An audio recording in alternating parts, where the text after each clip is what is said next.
This conference will now be recorded.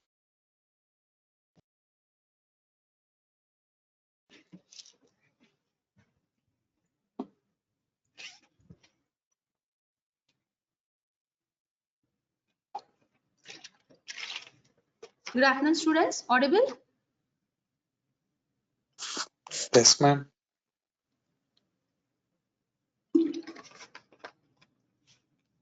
Had your lunch, all of you? So, the topic for today is anatomy of female genital tract. I know this is very boring topic, but we have to by heart it because these are the essay questions we are going to get. So first tell me, what are all the pelvic organs we are going to deal with? Anatomy of female genital tract. So what are the parts of female genital tract? Tell me.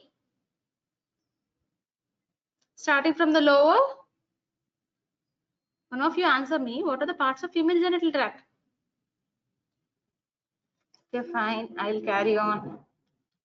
So starting from external genitalia. So external genitalia means initially what we see when we examine a patient. What will we do after our history taking, clinical examination, general examination? Then we will go for abdomen examination. Next we will go for vaginal examination. First we will do external genitalia examination on inspection. Next we will go for speculum examination. Next we will go for bimanual pelvic examination. So when we see externally, the parts which we see on external things are vulva. Vulva includes what are all the structures involved in vulva. So mons veneris, mons pubis, the part of fat. Next labia majora, and inner the smaller labia minora, and next the clitoris. Next vestibule and perineum. So these are all the parts which are seen externally. So external genitalia includes all these organs. So what is mons veneris or mons pubis? This is a pad of just subcutaneous fat below the skin, and it is lying in front of the pubic symphysis. And in adult female, means after puberty, there will be growth of hair, which is a part of secondary sexual character. So it is a pad of subcutaneous tissue, that is our mons veneris. What is labia majora? On either side of this mons veneris, the vulva is bounded on each side. This is again the elevation of skin and subcutaneous tissue, again the fat, which form the labia majora. And these two are continuous. They join medially to form the posterior commissure, which is in front of the anus. So in labia majora, the outer surface contains hair and the inner surface is hairless. This labia majora, what is the epithelium covering? Which is squamous epithelium, and as it is a skin, it contains sebaceous glands, sweat glands, and hair follicles. Often patients come to us with folliculitis with these hair follicles, and beneath the skin there is again a dense connective tissue and adipose tissue. So these are again containing of fat. So this is labia majora. And the adipose tissue, this is very rich in venous supply. So the labia majora, male counterpart, it is homologous with scrotum in case of males. And the round ligaments terminate in the anterior third of this labia majora. So inner to this labia majora, we will see labia minora. There are two thick fold of skin. Here no fat, and on either side just within the labia majora. And anteriorly, it is divided to enclose the clitoris, which unite anteriorly to form the prepuce, and behind the clitoris they unite to form the frenulum. So this is a thick fold of skin, no hair, no sebaceous glands, and no fat. So the lower portion of the labia minora again fuses across the midline to form the fourchette. So between the fourchette and the vaginal orifice is the fossa navicularis. We have to by heart these words.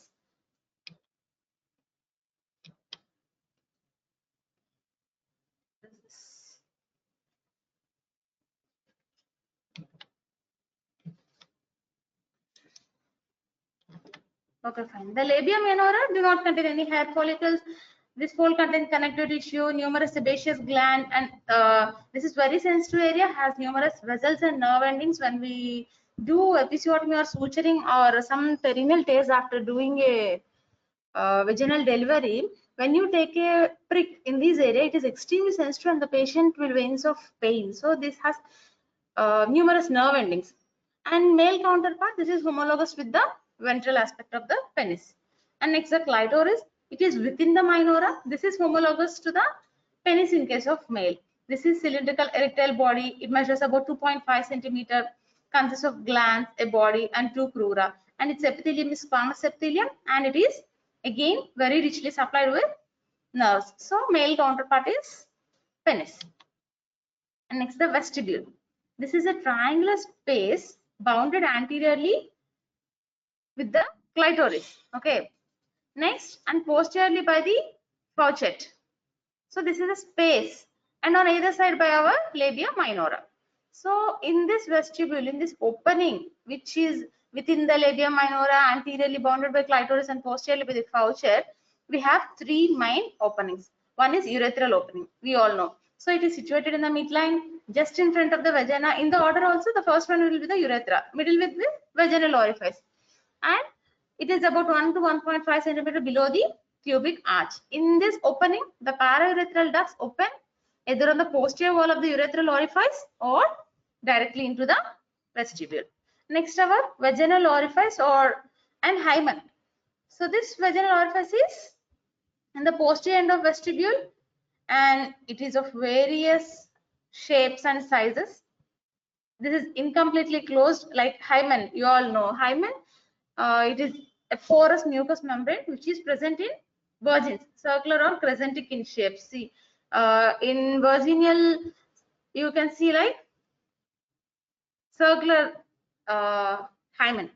Okay, during at consummation of marriage, this hymen ruptures, and during childbirth, what happens after delivery of baby? The hymen is extremely lacerated, and it is looking like small cicatrized nodules of varying sizes in the area previously where hymen was located, and we call it as carunculae mittiformis. And here the epithelium is stratified squamous epithelium.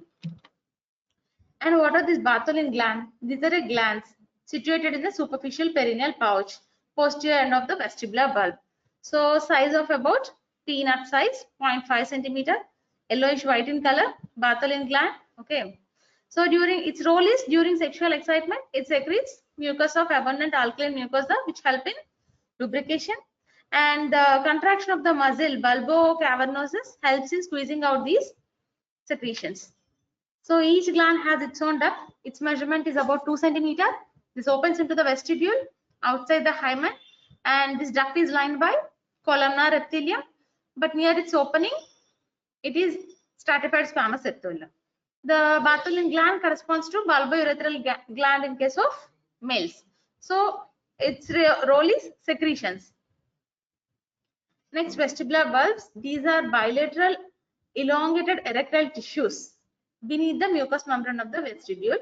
Each bulb is present on either side of the vaginal orifice.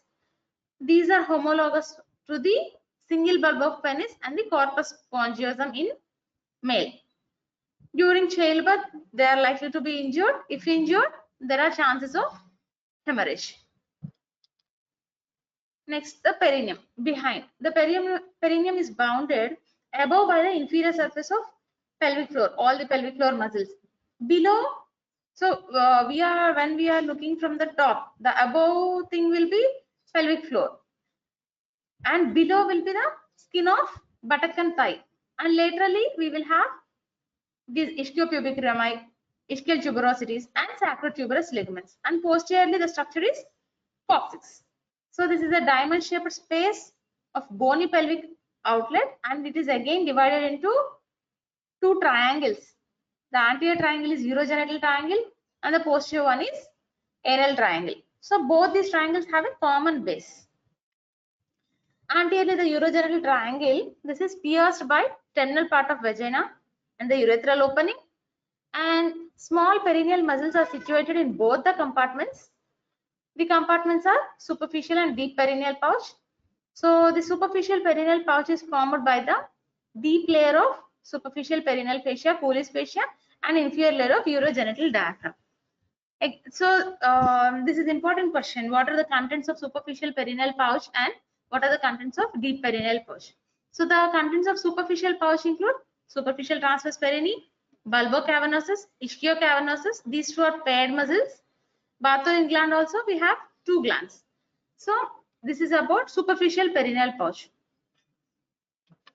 Next, the deep perineal pouch. It is formed by the inferior and superior layer of the urogenital diaphragm. You call it as urogenital diaphragm or triangular ligament.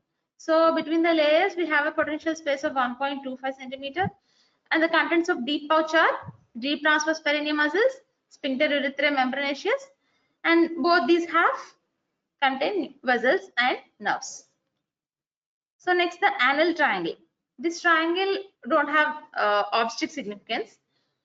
It contains terminal part of the anus anal canal with the sphincter ani externus, anococcygeal body, ischiorectal fossa, blood vessels, nerves and lymphatics. So what is the blood supply of vulva?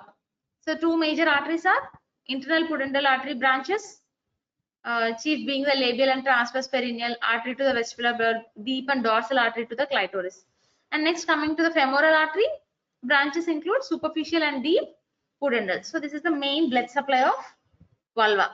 And the veins, they drain into plexus, they finally drain into the internal pudendal vein, vesicle or vaginal venous plexus along with long saphenous vein.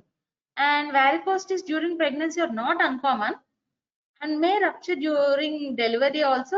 They can rupture even spontaneously and can result in hematoma formation during delivery. So this our pelvic structures, vulva, vagina, these are all rich in venous and lymphatic plexus. Okay. And what is the nerve supply? Bilaterally spinal somatic nerves, anterior superior part by the cutaneous branches from ilioinguinal and genital branch of genitofemoral, the roots L1 and L2, and posterior inferior by the pudendal branches from the posterior cutaneous nerve of thigh S2, S3, S4. So the vulva is supplied by labial and perineal branches of the pudendal nerve. So this is about the blood supply and nerve supply. Next comes our vagina. This is a fibromuscular tube. After vulva, we go beyond it. Next, what are the structures seen? Vagina. Next, the cervix. So vagina, this is a fibromuscular tissue, head shape from cross section. This connects the vulva to the next coming uterus. That is the cervix. So it extends upward and backward, making a direction, an angle of 60 degrees with the horizontal plane.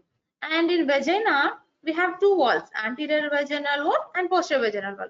The posterior vaginal wall is lengthier compared to anterior vaginal wall. The anterior wall is 8 to 9 centimeter and the posterior is 10 to 11 centimeter.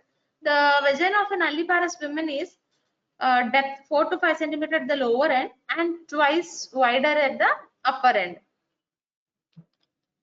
So the vagina can be divided grossly into three parts. The upper vagina is very wide, capacious, spacious, and above the level of levator. The middle one is narrower and it is bounded by levator on either sides.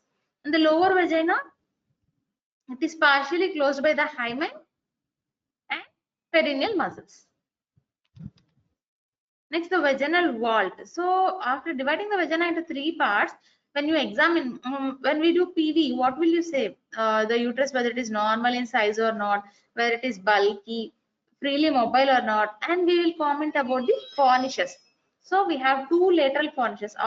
You palpate the cervix with the two lips. Two lips of the cervix, if palpated means that is cervix. So anterior to it will be your anterior fornix, posteriorly will be posterior fornix, on either side will be lateral fornishes. So the anterior fornix means between its anterior relation will be the bladder.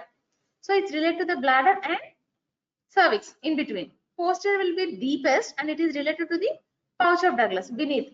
Behind it will be the bowel and it is capacious. Next, two lateral fornishes. These are related to what will be there laterally.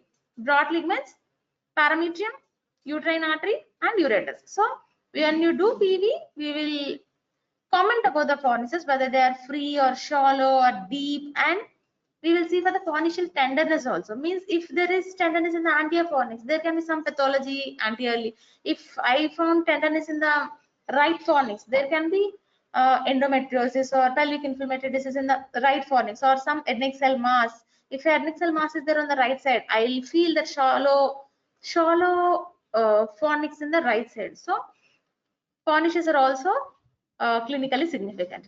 What are the applied aspects? Axis of the vagina. This is oriented posteriorly toward a point just above the center of fourth sacral vertebra. So proximal two-third of vagina will be horizontal, resting over the levator plate, and the distal will be vertical.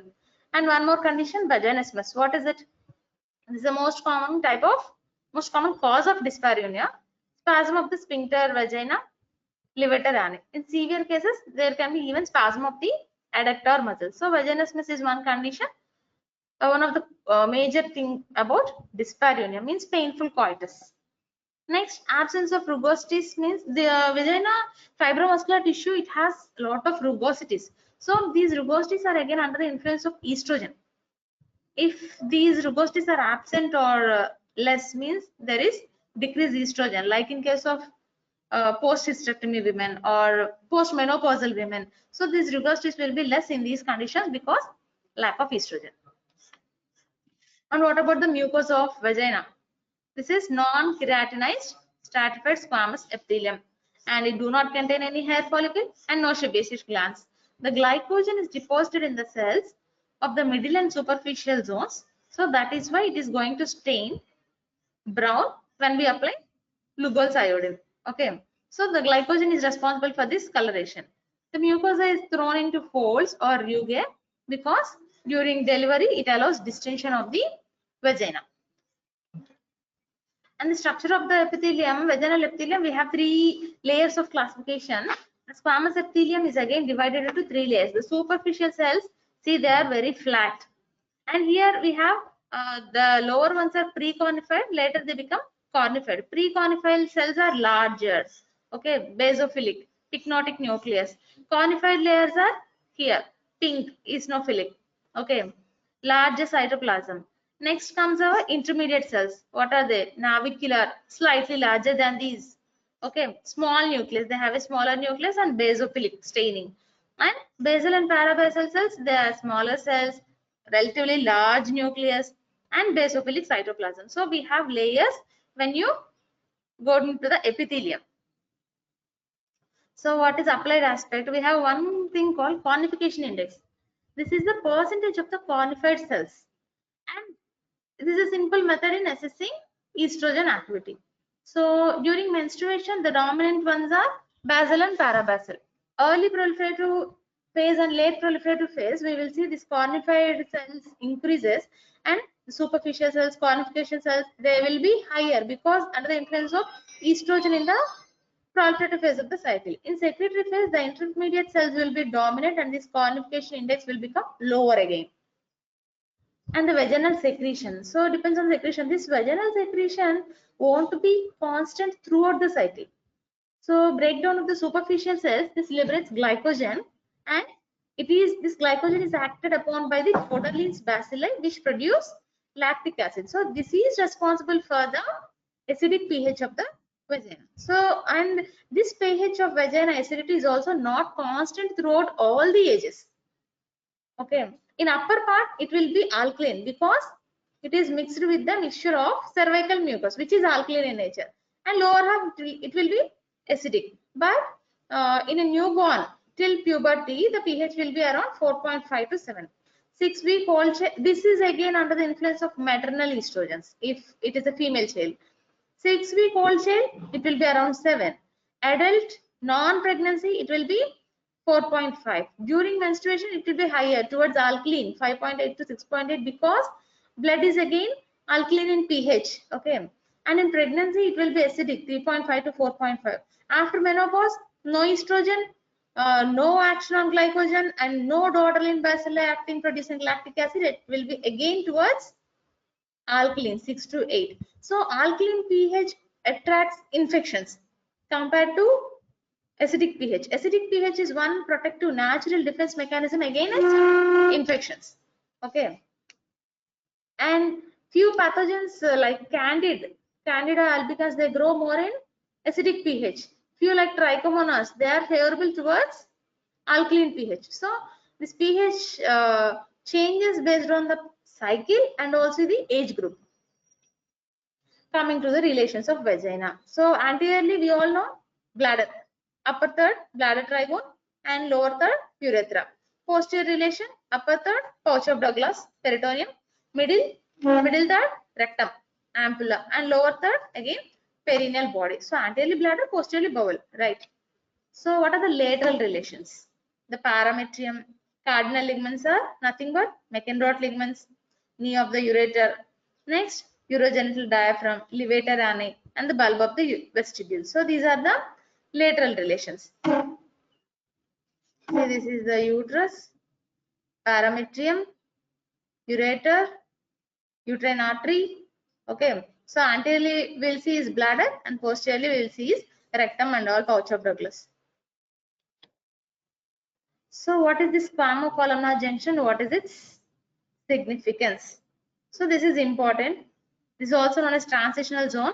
It's very important junction where the squamous epithelium lining the vagina merges with the columnar epithelium of endocervix, and this is about 1 to 10 millimeters in range. Squamo-columnar junction. Okay, columnar epithelium and squamous epithelium, a range of 1 to 10 mm. This you call it as transitional zone. Because this is a dynamic zone, there will be constant metaplasia and there is every chance of these going into dysplasias. That's why we take the pap smear annually or every 3 years and check for any carcinoma in situ or any pre-invasive lesions. So what about the blood supply? Arterial supply by vaginal artery, azygos, and a branch of uterine artery. Lower third by internal pudendal artery. Venous drainage. This rich venous plexus connects, interconnected between the bladder plexus and also the bowel venous drainage. And clinical importance is vaginal hematoma.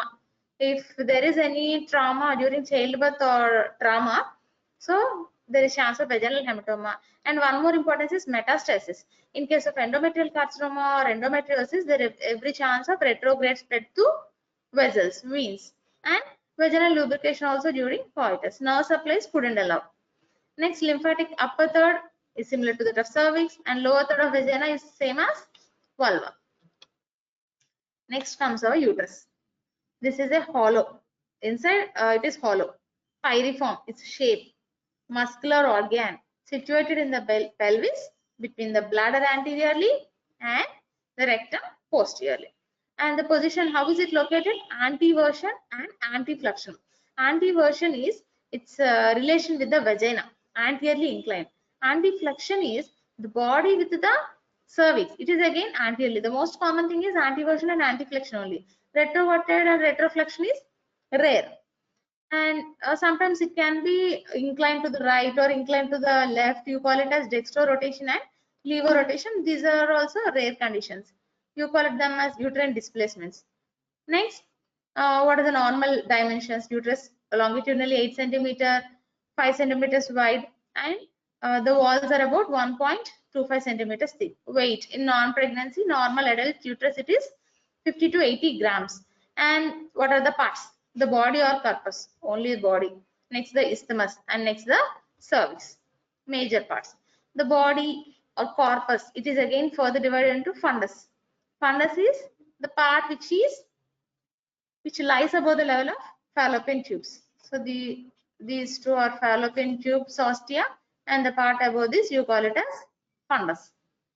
And the body properly is triangular in shape, lies between the opening of the tubes and the isthmus. So this is the body. Okay. The superolateral angles of the body project upward, and you call them as cornu. Where these fallopian tubes start, we call them as cornua. The uterine tube means our fallopian tube, round ligament, ligament of the ovary, all are attached to the near the cornual end. This is the cornual end. So that are the attachments. Next, the isthmus. This is a constricted part.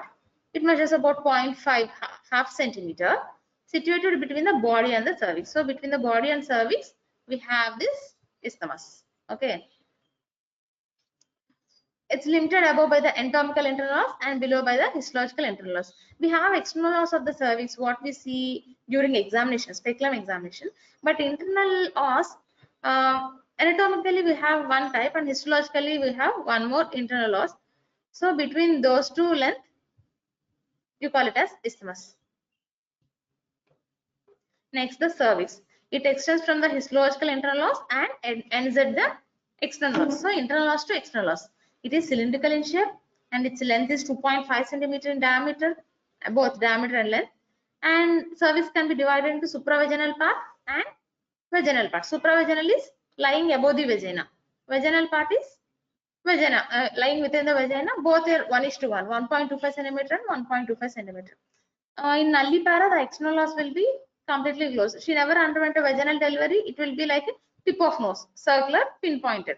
And paras, the external os will be open. We can compare it with mouth having two lips. So bilateral slits will be there. So there, when you do a speculum examination, the moment you see the cervix, you can tell it is nulliparous if she had previous cesarean sections. So it will be like a nulliparous os only. Okay, and the cavity, it is triangular on coronal section with the base above and the apex below, and it measures about 3.5 centimeter. No cavity in the fundus. Cervical canal is fusiform and measures about 2.5 centimeter. Normal length of the uterine cavity, including the cervical canal, is 6 to 7 centimeter. So the wall of the uterus, you all know, it has outer perimetrium, the middle muscular part is myometrium, and the inside glandular and stroma containing part is our endometrium. So the perimetrium is a serous coat which invests the entire organ except the lateral borders.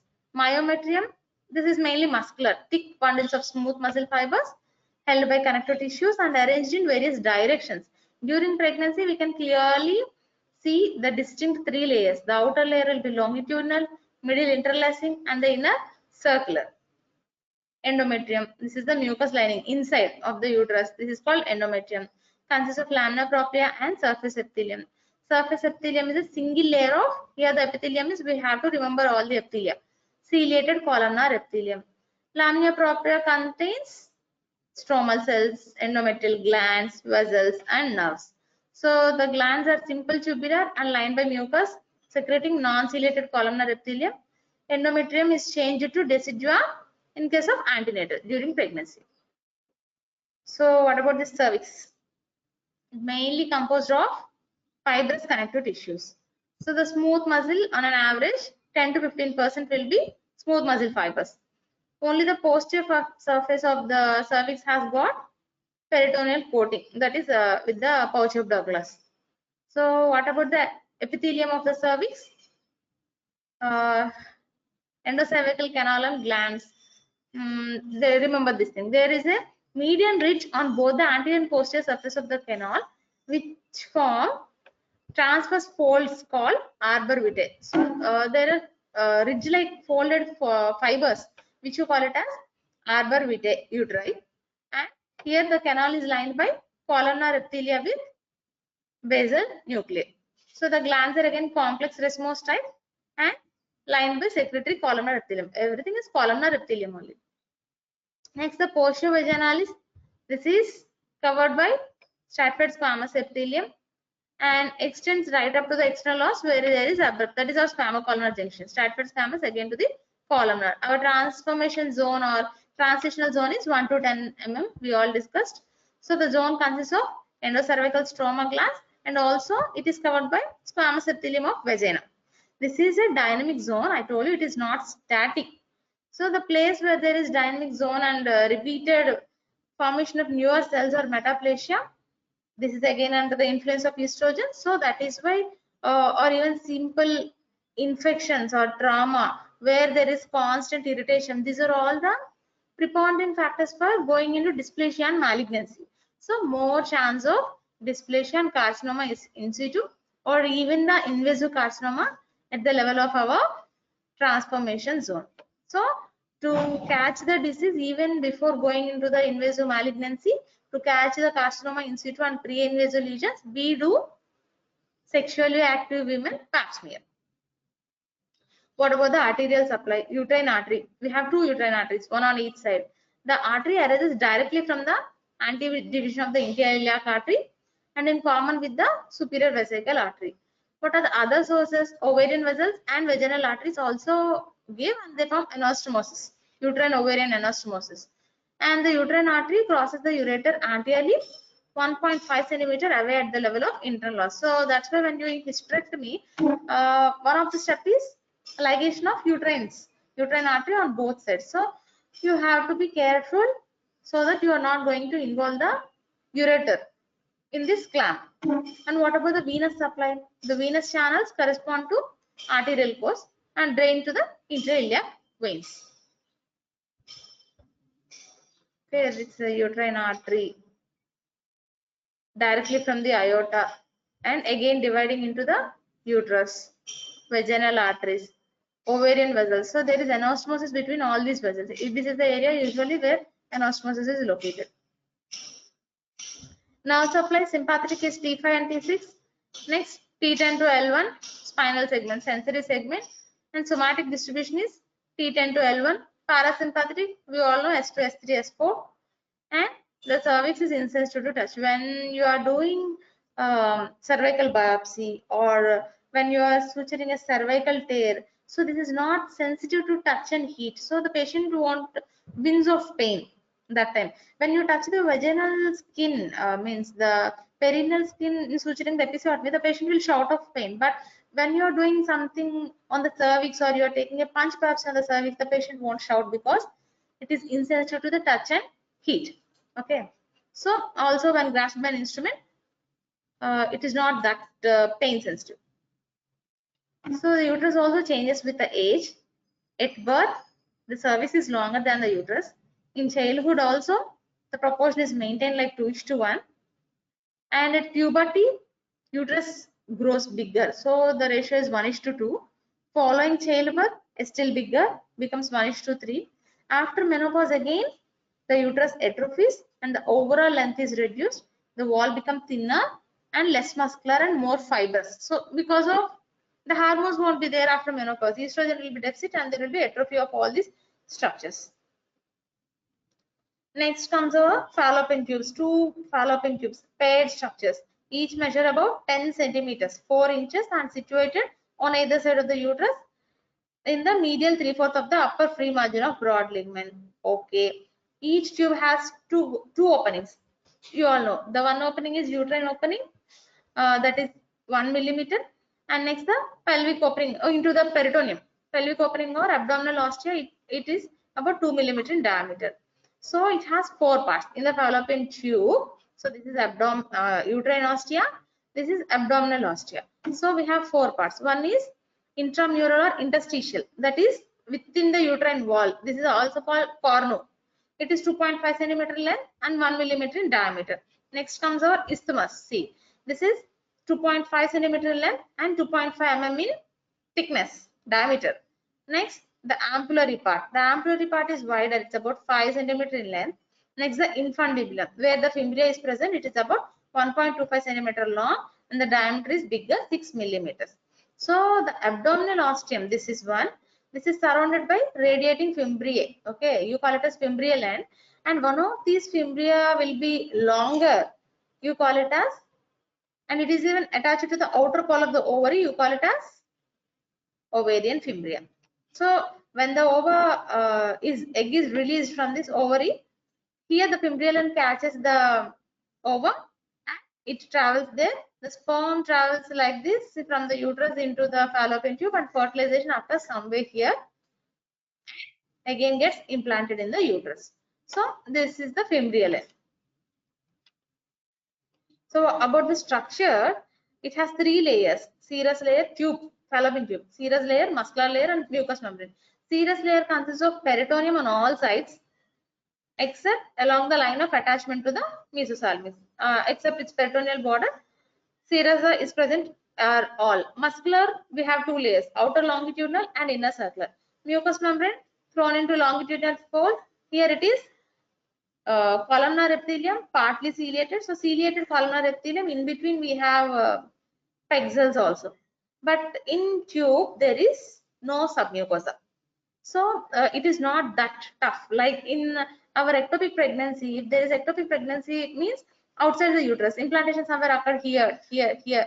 So when the gestational sac increases in size, there is every chance of rupture of the fallopian tube and bleeding, because it is not a tougher structure. It won't have submucosa. And the importance of this cilia is, this cilia has to direct the ova like this. Okay. And also if there is any PID, pelvic inflammatory disease, or tuberculosis, all these conditions, or some congenital diseases like Cartagena syndrome.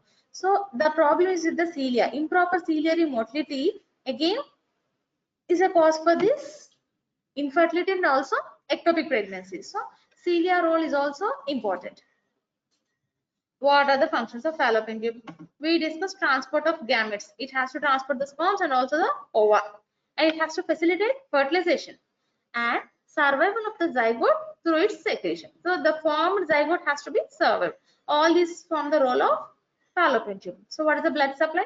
Arterial supply is from the uterine artery and the ovarian, and venous drainage to the pampiniform plexus into the ovarian veins. So the nerve supply is again derived from the uterine and ovarian nerves. This is about fallopian tube. Next, the ovary. So these ovaries are paired again, paired sex glands or gonads. They are for, one is for germ cell maturation, storage and release of monthly ova. Next, steroidogenesis.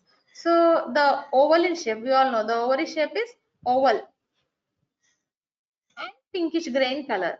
So measure is 3 into 2 into 1. So 3 centimeter in length, 2 centimeter in breadth, and 1 centimeter in thickness. You can remember like 3 into 2 into 1. Ovary, normal ovary, healthy ovary measurement. So each ovary has two ends, tubal and uterine, two borders, meso-ovarian and free posterior border, two surfaces, medial and lateral. So the ovaries are intraperitoneal structures. The ovary attached to the posterior layer of broad ligament. So what are the relations? These you have to by heart. Relations of the ovary, ovarian fossa, you have to by heart. So the meso-ovarian or anterior border, this is a fold of peritoneum. Then the posterior leaf of the broad ligament attached to the anterior border, through which ovarian vessels and nerve reaches the hilum of the gland. And the posterior border is free and it is related to the ampullary part of fallopian tube.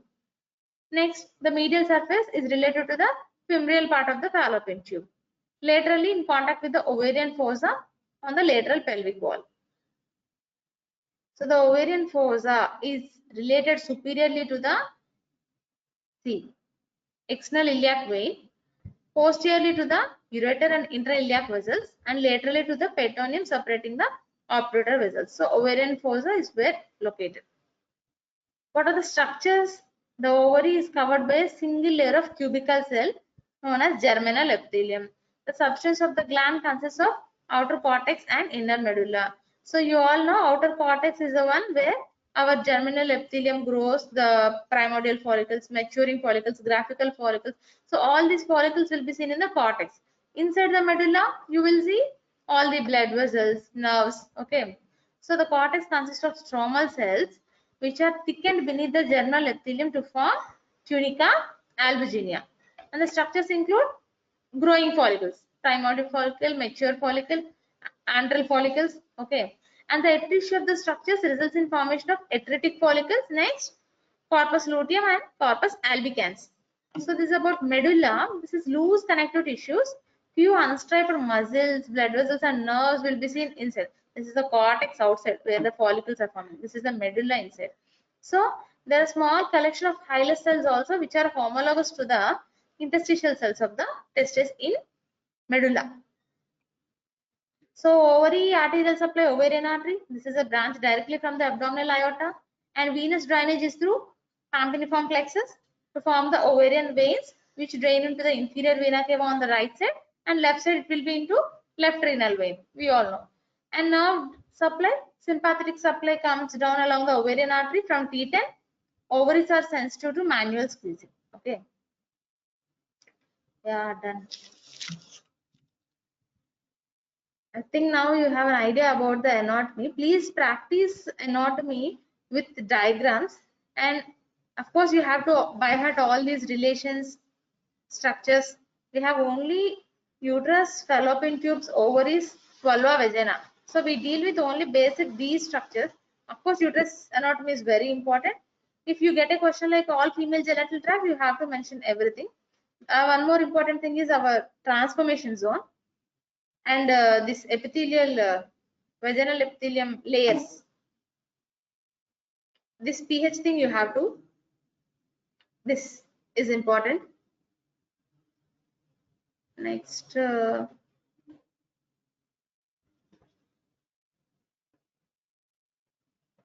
yeah, this is all not my part.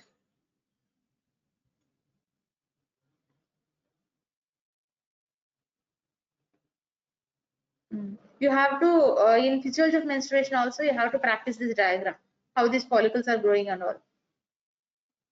Physiology of ovulation, menstruation. Okay, just wait. After attendance, you can leave, guys. Just wait.